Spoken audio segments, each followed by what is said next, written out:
नमस्कार, सद्भावना पाती न्यूज में मैं देवेंद्र मालवी आपका स्वागत करता हूं। आइए रुक करते हैं इंदौर की आज की बड़ी खबरों पर। क्राइम ब्रांच ने कार्रवाई करते हुए एयरपोर्ट रोड थाना चंदन नगर क्षेत्र से आरोपी कान्हा उर्फ करण निवासी परदेशीपुरा को 10 किलो गांजे के साथ गिरफ्तार किया। राजवाड़ा की मुख्य इमारत के कमजोर हो चुके ऊपरी हिस्सों की मजबूतीकरण का कार्य साल भर में नहीं पूरा हो पाया तथा अब मंजिलों के करीब 2200 जॉइंट कमजोर हो चुके हैं। हालांकि स्मार्ट सिटी कंपनी के अधिकारी ने 4 महीने में पूरा काम करने का दावा किया है। सनावबिया और उमरिया की पहाड़ियों पर अवैध खनन की खबर मिलने पर पोकलेन जब्त करने अधिकारी एडीएम अभय और जिला खनिज अधिकारी जुबान सिंह पहुंचे, परंतु भनक लगने के कारण अवैध खनन करने वाले मशीन लेकर पहले ही भाग निकले।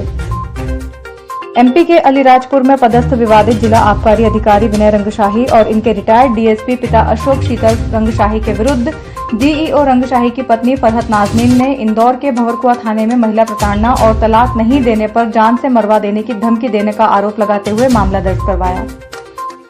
बीए, बीकॉम और बीएससी फाइनल ईयर की परीक्षाएं खत्म होने के बाद अब देवी अहिल्या यूनिवर्सिटी इनकी कॉपियों का मूल्यांकन करने की तैयारी में जुट गई है। यूनिवर्सिटी ने मूल्यांकन करने वाले प्रोफेसरों के लिए कॉपियां जांचने के संबंध में 13 बिंदुओं की गाइडलाइन तैयार की है।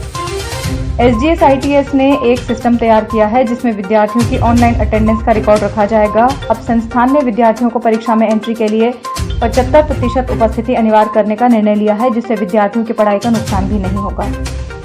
सुरेंद्र और प्रतीक संघवी की जमानत के हाईकोर्ट के फैसले को दी चुनौती। अग्रिम जमानत के फैसले के खिलाफ सुप्रीम कोर्ट पहुंची इंदौर पुलिस। कहा, आरोपी इनामी है, जमानत देना गलत। डीजल के भाव बढ़ने से ट्रांसपोर्टर्स ने किराया 35% से अधिक बढ़ाया। जनता जूझ रही है। अनलॉक के बाद महंगाई से और अब ट्रांसपोर्टर ने बढ़ाया किराया। सीएम हेल्पलाइन पर शिकायतों का लगा अंबार। 9000 से अधिक केस कोरोना संक्रमण के कारण कर दिए पेंडिंग, जो जनता को भारी पड़ रहा है क्योंकि ये अफसर कोरोना का बहाना लेकर कार्य नहीं कर रहे। वैक्सीनेशन महाअभियान के अंतर्गत इंदौर में 6 दिन में लगे 6 लाख टीके। अब शहर की 25% आबादी को ही टीका लगना बाकी। नई गाइडलाइन 1 जुलाई से होगी लागू। शासन द्वारा प्रॉपर्टी की नई गाइडलाइन को 30 जून तक स्थगित रखने का फैसला लिया गया था, जो अब 1 जुलाई से 18.21% बढ़ सकती है। प्रदेश सरकार की ओर से बिजली कंपनी की बकाया राशि वसूली से लेकर चोरी रोकने के लिए इलेक्ट्रिक पुलिस फोर्स की तैयारी की गई थी। इस फोर्स के लिए प्रदेश में कार्यरत तीनों बिजली कंपनियों को पत्र के माध्यम से सूचित करने के लिए प्रस्ताव भी सरकार ने भेजकर इसकी कवायद शुरू की थी, लेकिन कंपनी की ओर से इसके लिए ना हो गई है और कंपनियों ने कहा अभी पुलिस फोर्स की जरूरत नहीं है। प्रदेश में मेट्रो प्रोजेक्ट को लेकर भोपाल और इंदौर में एक साथ शुरू किया गया था काम। भोपाल में तो प्रोजेक्ट ने गति पकड़ी, लेकिन इंदौर में निर्माण कार्य की बेरुखी के चलते संभागायुक्त पवन कुमार ने बैठक में अधिकारियों को फटकार लगाई। तब कहीं जाकर वो हरकत में आए और मेट्रो कार्यालय में कुछ हलचल हुई। इंदौर में लंबे समय बाद रविवार का लॉकडाउन हुआ खत्म। राजवाड़ा और 56 दुकान सहित अन्य बाजारों में लौटी रौनक। 7 सेशन में पहले डोज का 100% वैक्सीनेशन करने के लिए निगम कमिश्नर प्रतिभा पाल ने निगम अधिकारियों को एनजीओ टीम की बैठक ली। इसमें कहा गया अब अपने क्षेत्र में बचे नागरिकों का वैक्सीनेशन आगामी 7 सेशन में पूरा करने का लक्ष्य रखा। पहला डोज पूरा करने वाला इंदौर देश में होगा पहला शहर। बिजली कंपनी वाहनों का दुरुपयोग रोकने के लिए जीपीएस लगा रही है। फील्ड अधिकारियों के अब तक 600 वाहनों पर जीपीएस लगाए जा चुके हैं। शेष 200 पर जीपीएस 1 माह में लगा दिए जाएंगे। कंपेल निवासी डॉक्टर जितेंद्र की होम ट्यूटर से शादी के प्रयास में आया नया मोड़। डॉक्टर के बेटे यशवंत की खुदकुशी के बाद अब उनके पिता मांगीलाल की भी शनिवार रात मौत हो गई। स्वजनों ने मौत का कारण बीमारी बताया है, परंतु पुलिस को संदेह है कि उन्होंने आत्महत्या की है। इंदौर क्राइम ब्रांच द्वारा ऑनलाइन ठगी, साइबर फ्रॉड के रोकथाम में सहायता हेतु साइबर हेल्पलाइन चलाई जा रही है, जिसमें जनवरी 2021 से जून माह तक 140 शिकायतों में आवेदकों के करीब 70 लाख कराए वापस। संगठन अभियान के तहत भाजपा ने रविवार को मंत्री, विधायक, पूर्व पार्षद से लेकर भाजपा कार्यकर्ताओं ने अपने अपने क्षेत्र में कुएं एवं बावड़ी की सफाई करने का अभियान चलाया, जिसमें 109 स्थानों पर अभियान चलाया जाना था, लेकिन अधिकांश स्थानों पर नेता औपचारिकता निभाते नजर आए। मंत्रालय की महत्वाकांक्षी लाइट हाउस प्रोजेक्ट का काम इंदौर सहित 6 शहरों में शुरू हुआ था, परंतु कोरोना की दूसरी लहर के कारण काम काफी पिछड़ गया। हालांकि संतोषजनक बात यह है कि चेन्नई के बाद इंदौर ही है जहां काम जमीन पर दिखने लगा है। अब निगम कार्य को पूर्ण करने के लिए अतिरिक्त समय मांगेगा।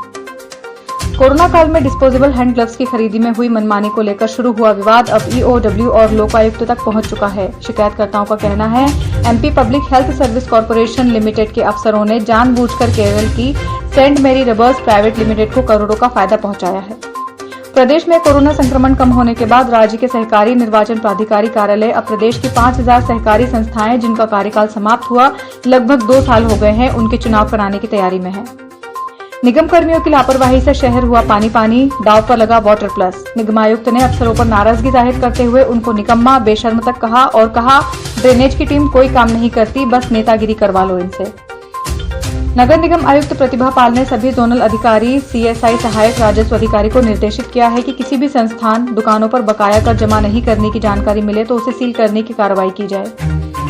विश्वविद्यालय से जिन छात्रों की तृतीय वर्ष की परीक्षा में उत्तर पुस्तिका जमा करने से छूट गए थे, उनको डीएवीवी ने 30 जून तक जमा करने का मौका दिया और कहा इसके बाद में कोई अवसर नहीं मिलेगा। कांग्रेस अब कोरोना योद्धा समिति का गठन करने जा रही है, जिसके अंतर्गत उक्त समिति द्वारा शहर भर में कोरोना से मरने वाले लोगों की एक सूची तैयार की जाएगी, जिसके बाद इन लोगों को सरकारी मदद को लेकर भाजपा सरकार को घेरने की कोशिश की जाएगी।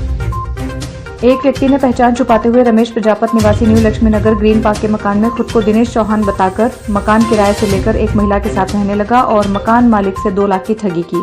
बाद में पड़ताल करने पर पता चला उसका नाम दिनेश नहीं मोहम्मद अहमद निवासी धार है, तो मकान मालिक ने असली दिनेश चौहान को चंदन नगर थाने ले जाकर रिपोर्ट लिखवाई।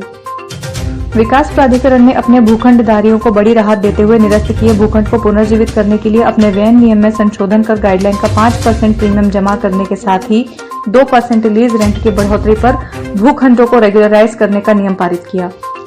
इंदौर में अब नो वैक्सीन तो नो एंट्री की पहल बाजारों में दिखाई देने लगी है। इसके लिए व्यापारिक संगठन आगे आ रहे हैं तथा बोर्ड लगाकर ये बता भी रहे हैं कि हमारे कामगारों से लेकर सफाई कर्मियों ने वैक्सीन लगवा ली है, अब उक्त क्षेत्र में बगैर वैक्सीन वालों को प्रवेश नहीं दिया जाएगा। नर्सेस एसोसिएशन एक बार फिर हड़ताल पर। सरकार द्वारा मांगे नहीं मानने पर आज सामूहिक अवकाश पर और 30 जून से अनिश्चितकालीन हड़ताल पर जाने की तैयारी, एसोसिएशन के धर्मेंद्र पाठक ने जानकारी दी। मध्य प्रदेश की शिवराज सरकार और बच्चों के मामा कोरोना महामारी में मां बाप को खो चुके अनाथ बच्चों के पालनहार बन गए हैं। जांच पड़ताल के बाद शहर के 25 अनाथ बच्चों को एवं उनके वैध संरक्षकों के संयुक्त बैंक खाते में 5-5 हजार की राशि डाल दी गई है। इसके अलावा 10 और नए बच्चे मिले हैं। कल रविंद्र नाट्यगृह में निगम अफसरों को निगमायुक्त द्वारा लगाई गई फटकार के बाद कांग्रेस ने कहा कि जब हम इस पीली गैंग की शिकायत करते थे तब अधिकारियों को इनकी तानाशाही नहीं दिखती थी। शहर अध्यक्ष विनय बाकलीवाल ने कहा, निगम आयुक्त ने भले ही देर से आदेश निकाला लेकिन सही आदेश निकाला। बीआरटीएस कॉरिडोर सहित शहर के 32 रूटों पर आई बस और सिटी बसें दौड़ने लगी हैं। आज से सवारियों में और इजाफा होगा क्योंकि दफ्तर सहित अन्य व्यावसायिक गतिविधियां शुरू हो गई हैं। उज्जैन, भोपाल सहित अन्य मार्गों पर भी मांग बढ़ी। इंदौर बड़ी ग्वालटोली में कल गुंडे सिद्धार्थ कुशवाहा के घर 8 से 10 लोगों को अनिकेत, राहुल बुरासी, अमन कैथवास और दीपक कैथवास व उनके साथियों ने तोड़फोड़ की तथा बहन के साथ मारपीट की। घटना सीसीटीवी कैमरे में कैद हो गई और सोशल मीडिया पर वायरल हो गई। इसके बाद पुलिस ने केस दर्ज किया। तेजाजी नगर थाना क्षेत्र में दिनांक 27 जून को राजस्थानी ढाबा के पास एबी रोड पर एक ऑटो चालक धर्मेंद्र कदम से 4 बदमाशों मोहित गुर्जर, ऋतिक राव, शकील शेख, अरुण मंडलोई ने चाकू मारकर चालक से उसका ऑटो नकदी छीनकर फरार हो गए थे। पुलिस थाना तेजाजी नगर की टीम ने 28 जून को राला मंडल अभ्यारण्य से आगे से आरोपियों को गिरफ्तार किया।